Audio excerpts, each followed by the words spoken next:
Welcome to Reading the Grid, the podcast fueling your Formula One passion. Each week, we explore the stories behind books, movies, and shows that highlight the history of this dynamic sport. Buckle up for a fast-paced journey through Formula One.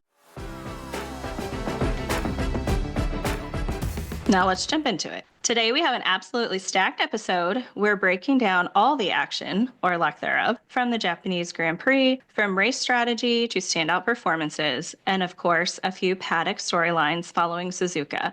Plus, we're looking ahead to Bahrain, our predictions, the storylines to watch, and who we think will come out on top in the desert under the light. And if that wasn't exciting enough, we have a very special guest joining us, chef, cookbook author, and massive F1 fan, Gaby Dalkin. She's bringing her culinary expertise to the grid with a custom race day menu inspired by the upcoming Bahrain Grand Prix. Whether you're hosting a watch party or just want to eat like a champion, you won't want to miss this.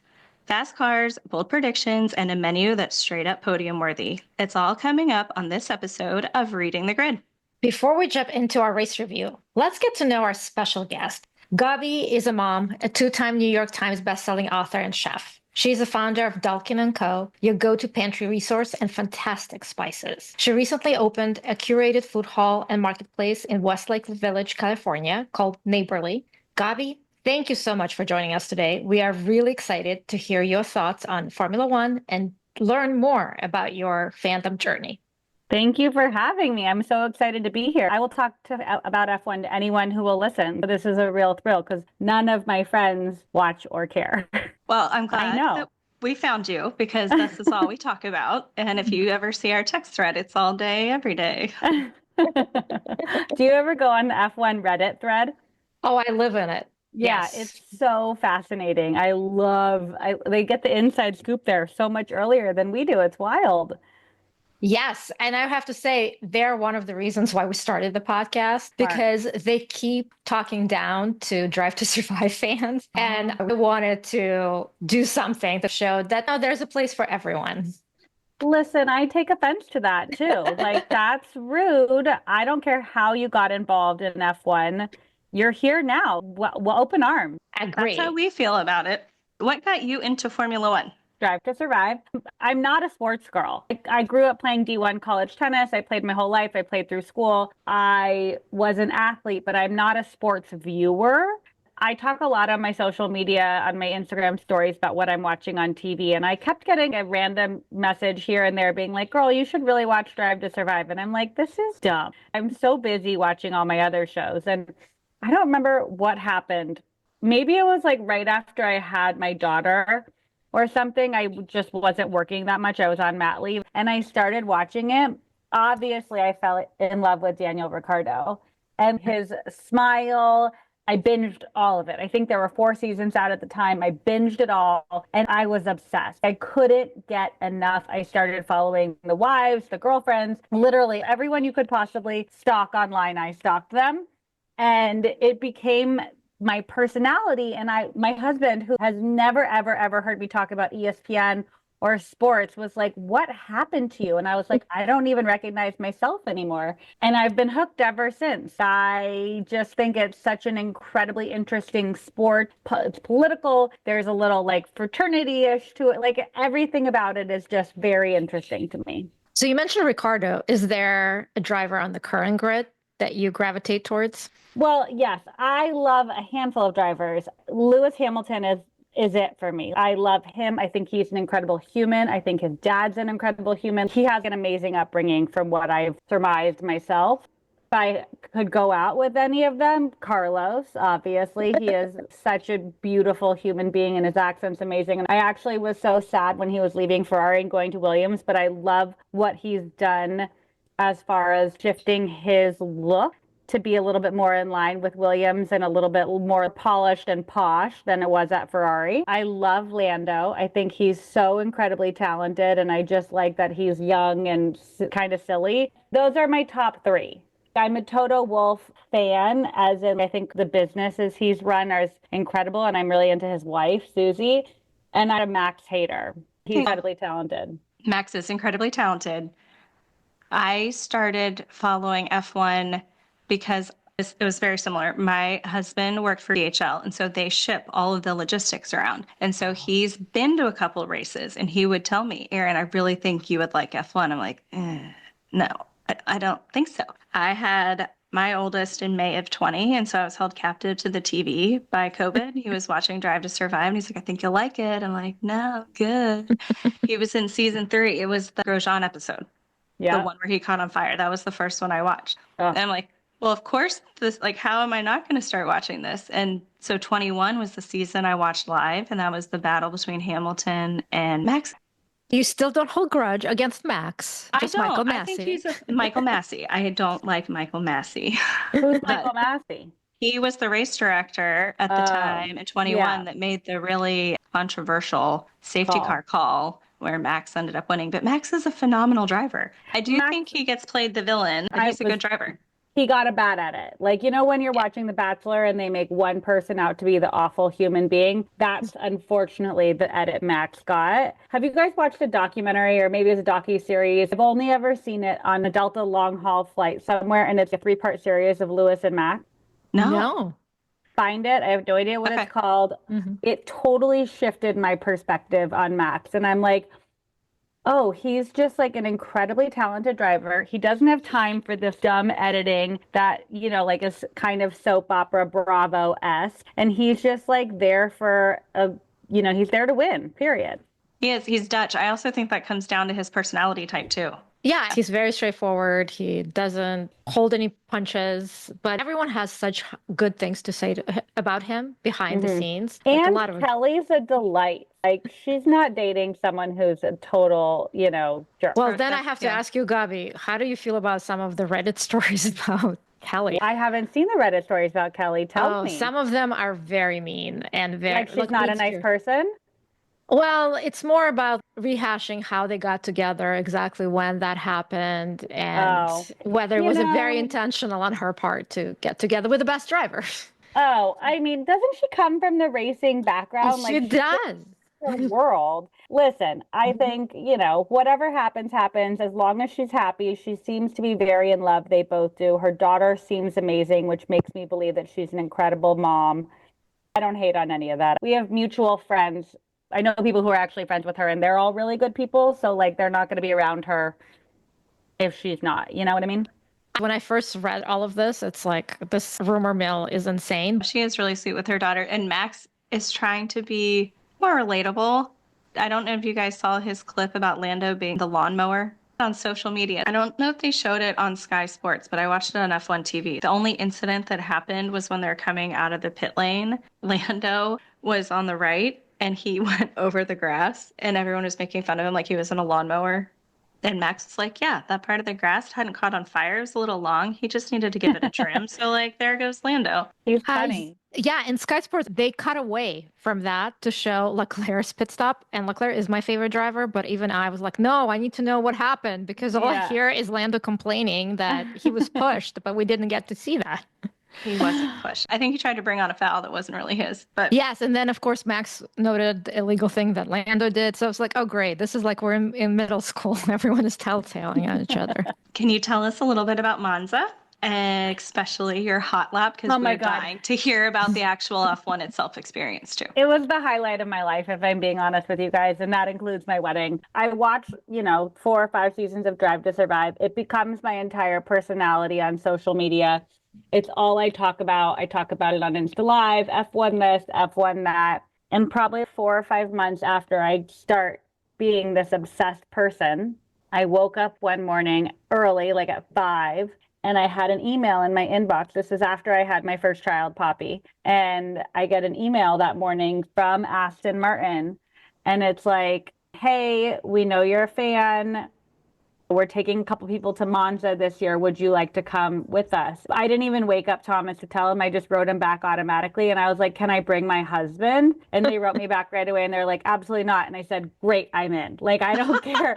I don't care about the logistics. Whatever you want to do, I am in. And they took me to the race in Monza. It was not 2024. It was in 2023. And it was truly the most special experience. They flew everyone there. We stayed at the Mandarin Oriental on Lake Como. It was 5 stars top to bottom. We got paddock passes. We got to go in the pit. I got to do a pit walk. I hung out with the engineers and everyone prior to the race. We got to watch some of the race from the pit, from the garage.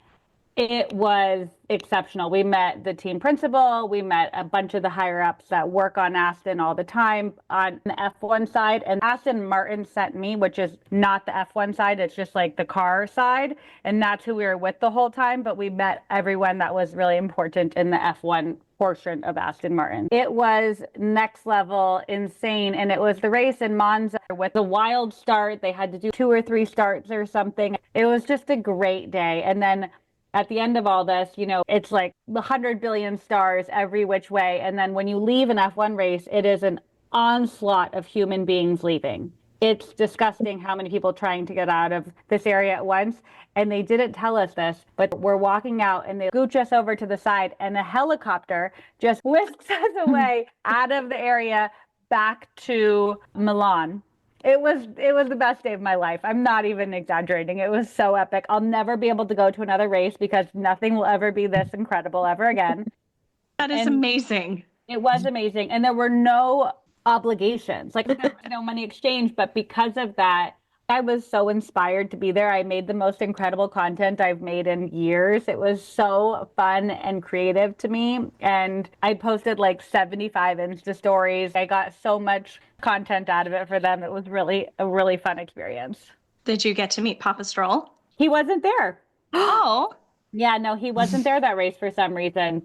I don't know. What would I talk to him about? Like, he's not. Well, listen, he's a billionaire. There's always something to pitch. Did you meet the drivers? We met Fernando in passing. I didn't get to see Lance. How about the hot lap? Did you freak out? The hot lap was insane. Yeah, I was nervous because I'm a mom. That's something I would have done before becoming a mom. But they strap you into this car. They put me in an Aston. I want to say it was the Vanquish. You put on a helmet. They strap you in. There's a GoPro in there. And then you go like 180 miles an hour around the track with the driver. I went with a former driver, but he now works with Aston. It was terrifying. It was so much fun and terrifying. I honestly blacked out for most of it. It was crazy. Wow. I've never gone that fast in my life, but it was a very special experience and I would totally do it again now that I know what I'm getting myself into with a hot lap. Who would you want to drive you? Would you want Lewis, Daniel, Ricardo, or any of your top drivers to do it? I don't want Lando to drive me. I don't trust Lando as much as I trust someone else. I know what Lando does in his free time and he's crazy. I would want Lewis or Carlos to drive me. Lewis is such a gentleman and he would be very calm and we'd have a conversation about vegan food or something while he's driving. Well, it's so funny because you said about Lando, because even though Leclerc is my favorite driver, I would not want to be in a hot lap because with his luck, something was going to happen and it's just not worth it. He just takes too many risks for me. I need someone a little bit more calm. My top choice for a hot lap would be Lewis, and then my backups are Max and Oscar. Yeah, Oscar would really take care of you. That would be nice. Max would be funny because he just doesn't give a shit. Like, that would be great. But he's also very consistent, so he will not make mistakes. You're safe. You're in a good place. If you could have dinner with any F1 driver, past or present, who would it be and what would you cook for them?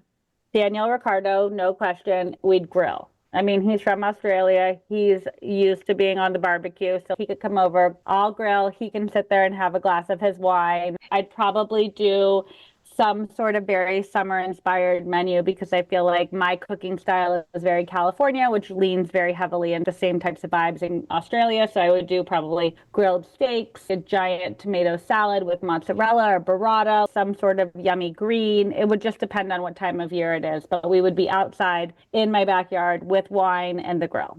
I don't know how he hasn't contacted you already because he loves California. And this sounds phenomenal. Listen, if he's listening, feel free to call me. I'm wildly available for a dinner party. So you said none of your friends are F1 fans. Have you been able to recruit anyone in the food world to become an F1 fan? Any prospects? I mean, listen, lots of What's Gaby Cooking people have become F1 fans because I wouldn't shut up about it for years. Still don't. But in my immediate friend group, no, not one person is a fan. No chance. That's no, wild. not a single person. I'm talking about the people I talk to every single day. Yeah. I have like a handful of peripheral friends who I talk to on like when big things happen, but no. One of my girlfriends, Alex, her and I don't see each other that often. But yeah, I guess she's the closest. She's a close friend who I do have, but she liked it before I did. I was so excited when you started talking about F1. I have been following your recipes and your site since when you had tomatillo salsa at Williams-Sonoma. Oh my God, that was eons ago. It was. So I was really excited when you got into F1. Finally, the stars aligned. Oh That's how I felt God. about Ina because we worked together and we would always meet on Fridays at 3 and we would talk tennis because we would talk non-work stuff and it would always be about tennis. Yeah. And then I started following F1. I'm like, I've dropped the ball on tennis. I need you to pick it up on F1. Yeah, actually, I think you were asking me what happening with tennis. I was like, I don't know. I'm all about F1. It's a good world to be a part of. It is. Since we're both Lewis Hamilton fans, can we talk about how horrendous?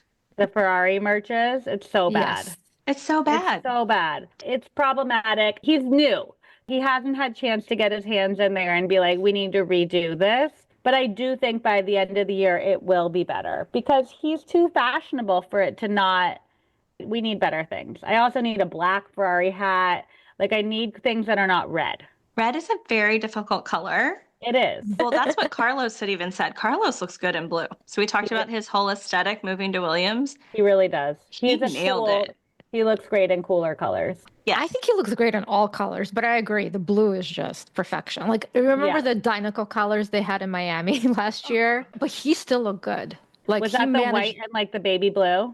Baby blue is a tough color. I have a friend who attended 2024 Monza, not in the 5-star experience. It was much more regular experience. And they bought all the Mercedes merch. And he must have had some hand in designing it because it was so well designed, very well fitted. It looked amazing. I know they hired a stylist once Lewis left because that was the big gap in Mercedes. Toto's quite polished, and why am I blanking on Ferraris? Fred Brisser. Fred's not polished. Fred's awesome. I would love to have dinner with Fred and have a drink with him and like maybe go jump in the ocean and swim together. But like Fred's not tailoring any suits. Like Toto cares deeply how his merch looks as well. Absolutely. I believe, Aaron, correct me if I'm wrong, is it Puma that Lewis partnered with that their stock already went up? Lululemon. Lululemon.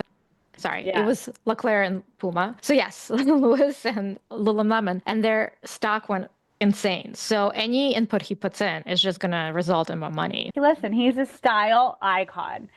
I like Lewis's story. I'm reading his story that he wrote about him, his dad and his upbringing and his mom letting him go live with his dad. But it's a really inspiring story. And I want to read his new autobiography that he's out because I want to say he wrote this around the time he was 21. So it's a little dated. Yeah, because how old is he now? He's close 40. to my age. Does he have a girlfriend? I know he's not very public about his love life, but does he have a partner? It's a lot of transient relationships. Mm-hmm. Okay, some under wraps. I don't Very think since curious. Nicole Scherzinger he's had anybody because I think he said he can't date and race at the same time. Like focus Yeah. has got to be on one or the other. Fair. Let's do our little Grand Prix review. How about Okay. that? Overall, the race itself was pretty uneventful. We had more action in the practice sessions due to red flags and fires, literal fires, with the grass going up in flames because it was so dry, bringing the only sizzle to Suzuka. Teams were unable to fine-tune setups because of limited lap, although I'm not sure it would have mattered. I think the only overtake we saw with DRS was Hamilton overtaking Hadjar. But regardless of how lackluster it was to watch, let's talk about who stole our hearts in the race.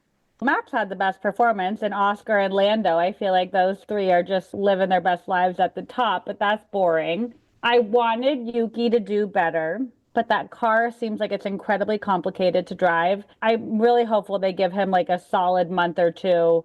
He needs this triple header as a grace period to get comfortable. Who else did great?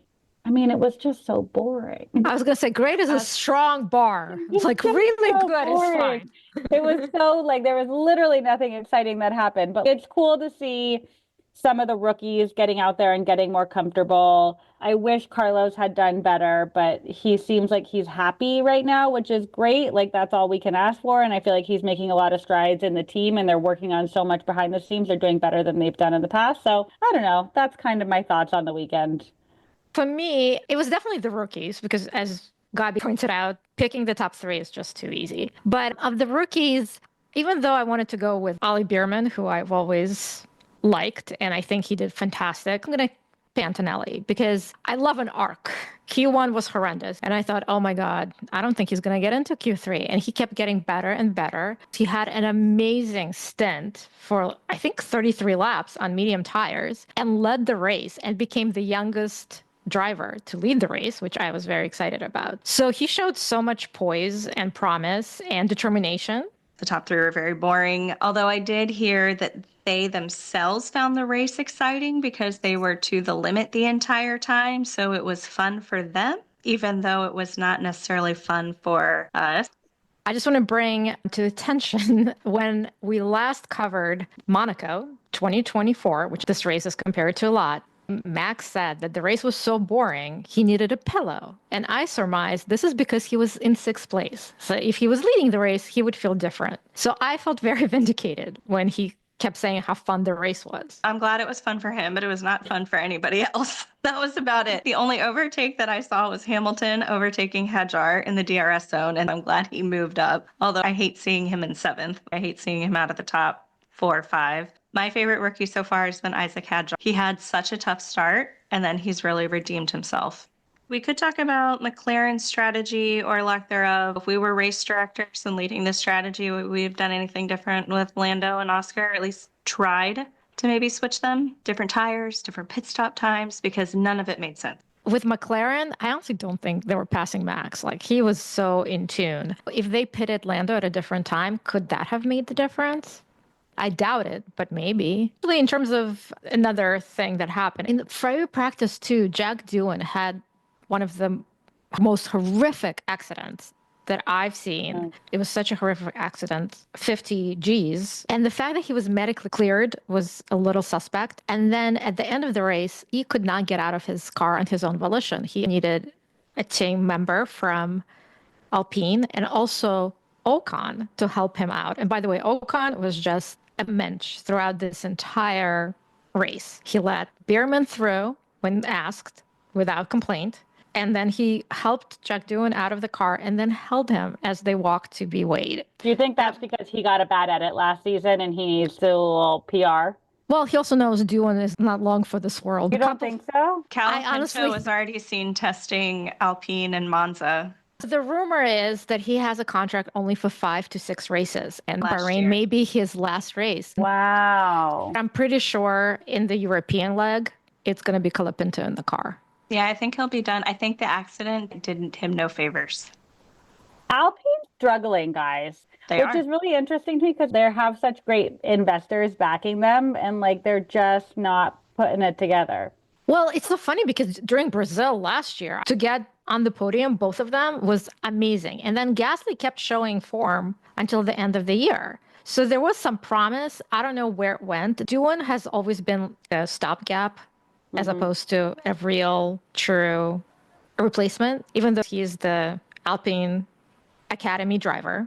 So you would think they would want to nurture him and keep him around. It's very obvious that Flavio Briatore, speaking of villain edits, really wants him out, even though he's his manager. I've never seen a manager work that hard against his own client. Yeah, he needs a new manager. Well, Alpine also has 4 reserve drivers. They have a pretty deep bench. They see what's happening in Red Bull and like, we're just in case we need someone. Red Bull's a mess. It really is. It's so weird. I was so sorry to see Yuki not do better. I was very happy that he was ahead of Liam. Yeah, I'm not a Liam girl. He's I so think arrogant. very few people are. He came in Very way arrogant. too arrogant. You can't do that. No, you really can't. And he did. And it was not a good look. No humility. If he had the Daniel Ricciardo personality, maybe he could get away with it. Right. He does not have the Danny Ricks. Nothing He also about doesn't him. have the smile. Like he doesn't have the like, you know, the There's no zest. charisma. Like, There's nothing warm. No humility. Yuki did break my heart. So on our last episode, we threw out some pretty bold predictions, which we'll do in a minute for Bahrain. But I said that Yuki would be number 2 on the podium if he got the Red Bull seat. That would have been incredible. right? And yeah, and I questioned her sanity because I said that means he outqualifies Max. And she's like, I'm standing by it. I was hopeful Yuki would get it together. And he seemed pretty promising in practice. And then I don't know what happened, but he still placed that car higher than Lawson ever did. Why do we think that car is so hard to drive? I think a few things. One of the reasons is since Paris has been in this car, I don't think they've ever taken his feedback into account. So the only person they ever heard from was Max. So I'm not saying they tailored it so only Max could drive it, but that's the only feedback that they've listened to. Albon did a really interesting interview. He said if you increase the sensitivity on your computer and you put it all the way up and you like barely touch your mouse, That's it's what the car all is. over the place. He said that's how the car is. And then you get so tense trying to focus on it. Why does Max like that? I don't know, but he is so talented. I mean, I think they could give him a trash truck and he'd put it in first place at times. Do you think Yuki's going to make it at Red Bull? I don't think he's going to make it all year. I don't Who either. are they I going to don't put either. in? Don't know. Ajar? Maybe he's had the most success out of the other drivers. Okay, there hasn't Behind been, it Max. hasn't been that many races. So I would love for Yuki to do it. The big push for him actually getting in was the extra 20 million in total from Honda. but do my you think they guess. would just give that money without guarantee that he's in it for the whole year?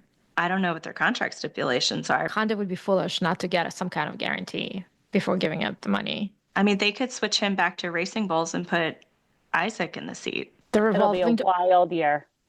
Yeah, then when Colapinto comes in, that could be interesting for Alpine.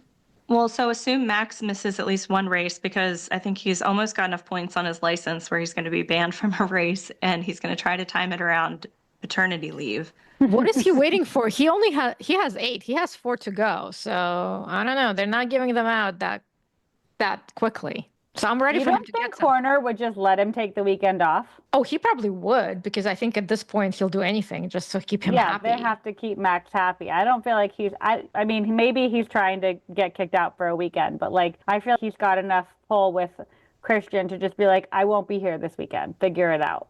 I think if he was further ahead in the Drivers' Championship, he definitely would. But they're only a point apart, which I think McLaren's going to have to do something because last year they should have secured constructors before they did. They're playing it very safe, and they're going to have to decide sooner than later which driver they're really focusing on winning the Drivers' Championship. And I think they're going to go with Lando. Everyone's comparing this to McLaren 2007, which is when Lewis was a rookie and he and Fernando were going at each other and Kimi Räikkönen won by 1 point. Last week, these were our crazy predictions. Max and Sebastian Vettel are following their careers very closely together. So Vettel won 4 drivers' championships in a row. 5th had a bad car at Red Bull, went to a top team. Max is in the same boat. I don't think that Max is going to be at Red Bull next year. I think Max is going to be at Mercedes or Aston, but I honestly think he'd go to Mercedes first. Goes to Aston. That would, okay, here's my question. What's happening with Lance Stroll? They've got to get him out of the gravel and get him into tennis. No, He yeah, can like he take got to a- be out of the sport. He's Maybe Fernando is the one who's going to be kicked out. I mean, I know we don't want it, but But how do you fire your son? well, I think he wants to be fired. I feel bad for him because he's not enjoying this. I mean, granted, this race, maybe he lost his concentration because he was pretty decent in the last couple. It's obvious for the past couple of years, he's just miserable. And I can't understand why his father doesn't see it and just give him some grace. He bought the team so they could be champions together. Newey has come out saying that Lance should lose his seat. And statistically, if it was any other driver other than the owner's son, He'd be long time gone. ago. Maybe they bump him down to reserve driver. That way he's still on the team. And if they win the constructors, he's But still a champion. Fernando and Max are not driving together. Well, they do no. love each other. And Fernando did have amazing things to say about Max at this race. Really? You think that would Yes. work? No, although they have talked about doing 24 hours of Le Mans, but I cannot see them as teammates. I think the only reason it works with Lance is because Fernando knows that Lance is not even near his level. But see, that's why I think Max goes to Mercedes because Russell's out of contract. How Max do you and beat Kimi- $1 billion? That's a rumored number. I $1 billion believe it. for what? That's what he wants? No, Apparently, that's what supposedly- Papa Stroll offers him. $1 billion. Drive to Survive had Lewis going to Ferrari a year early, and everyone made a big deal of it. Drive to Survive foreshadowing Max with the whole Mercedes talk, I think, a season too early. I don't think it's foreshadowing. Toto was going after Max. Yeah, I think he's going to Mercedes. When their PJs met at the same airport for a hot second. See, that's what I said. I was like, this is happening. I think Lewis leaving to go to Ferrari and Max signing with Mercedes would be like a historic full circle moment. Me too. That would really cut Lewis deeply. I think, yes. I don't think that would go over well, but yeah. I think that would really be a problem with him and Toto. I don't know. I mean, listen, we have a lot to look forward to. Yes. We do. That's the beauty of this. What do you think's going to happen next year when they bring in Audi and Cadillac? I think Mercedes is going to have a really good engine. Next I year, think 2026. Yeah, 2026. I think Mercedes is going to have an amazing engine. I think Ferrari will get it together. I think Red Bull's going to be terrible. I think Aston's going to do really well because Newey will have another year. They'll have the Honda engine. I think Audi is going to take not as long as Cadillac to get it together. Who do you And it's think also the drivers are going to be? Do they know yet? I think Hulk is signed for Audi yeah, I think through Hulk is 2026. through, but I Okay. don't know what they're going to do about Bortoletto. I think if he stays where he is, I think they'll probably keep him because that's a good pairing because he is very talented. Do you think Maybe anyone Hulk- would bring Perez back or Daniel for Cadillac? For love to an have him American back. team, to have Daniel would be amazing. Huge. You don't think any amount of money could sway him? Oh, I'm sure there is amount of money. I know the Cadillac people. I'm going to call them. They won't tell me, but I will bug them. Put in a That good would be word for amazing. him. I would love to have him back on the grid. That's actually my husband's favorite driver. He has switched to Carlos Sainz since Daniel's not on the grid anymore. That's a realistic switch, in my opinion. I have a almost 5-year-old. His driver is Max Verstappen. My 3.5-year-old is a Lando Norris fan. Of course. Everyone in our household is a different driver. Oh my God. By the way, speaking of Carlos Sainz, I think the stewards must have had a crush on him because what did he not get? He got Oh, a man. penalty for obstructing Lewis. He got a pit lane speeding penalty. And then he got a penalty for being late to a national anthem, even though he had a doctor's note that there was an issue with his stomach. I felt bad for him. I thought he couldn't do anything right. The other thing I Yeah. heard about this race is that it's because of the tires. The tires didn't degrade as much as they should have, which would have prompted this to be a two-stop race. So it's actually been blamed on Pirelli, not choosing the right compounds. You know what's so crazy is like when you're watching the Lakers, you never hear about the ball being like you never talk about anything. There's so much that goes into F1. I don't think people actually think it through. They're like, "Oh, you're a Drive to Survive fan, whatever. You like the romance of it, the celebrity of it, the drama." There's actually so many parts of F1 that you have to think about if you want to be well versed on the sport, whether it's the tires, what's it called? I just had a baby, so I don't have a vocabulary. Like tactics for the race. The strategy or The overall strategy, race thank strategy, God. yeah. Strategy. Wow, that's an alarming vocabulary word to miss. All these different things that go into one, however many laps, 70-ish lap event.